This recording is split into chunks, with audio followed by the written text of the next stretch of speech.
L'Afrique de l'Ouest est en plein développement. Ce développement dépend en grande partie de la disponibilité des ressources naturelles et de la santé des écosystèmes qui les recèlent. Une bonne gestion des écosystèmes est essentielle pour garantir le bien-être de sa population.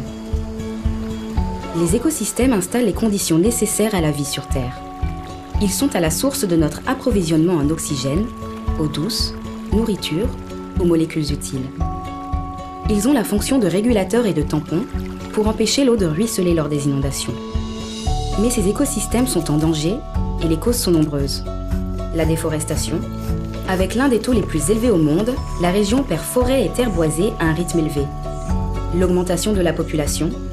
Elle devrait être multipliée par 5 d'ici 2050. L'urbanisation. Les citadins sont par exemple 20 fois plus nombreux qu'en 1950, en particulier le long de la côte. Sans compter la pollution, de plus en plus forte des sols et des milieux aquatiques, et les dangers des exploitations minières et pétrolières. Le tout dans un contexte de réchauffement climatique qui fait de l'Afrique le point chaud de la planète. Seulement 2 degrés supplémentaires d'ici 2050 risquent d'entraîner une réduction de 10% du rendement des principales cultures céréalières dans notre région.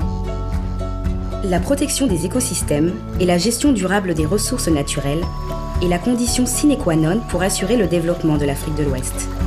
C'est pour cette raison que la CEDEAO et l'UMOA travaillent de concert à élaborer des politiques environnementales solides.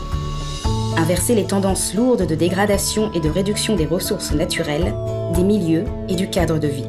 Le tout pour améliorer les conditions de vie des populations.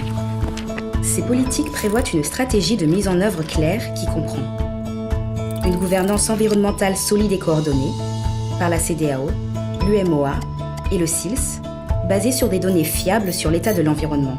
Une gestion durable des ressources, garant de développement, basée sur les approches écosystémiques, la gestion intégrée des ressources en eau et la lutte contre la dégradation des terres.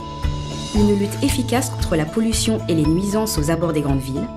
Et enfin, une bonne communication et une bonne éducation pour que nous soyons tous des éco-citoyens, conscients de notre environnement et des enjeux qui en découlent. Car respecter l'environnement, c'est aussi semer les graines d'un développement économique durable. Voilà ce à quoi nous pouvons prétendre si tous les acteurs s'engagent pleinement dans un processus de coopération institutionnelle et financier efficace. L'avenir nous tend les bras.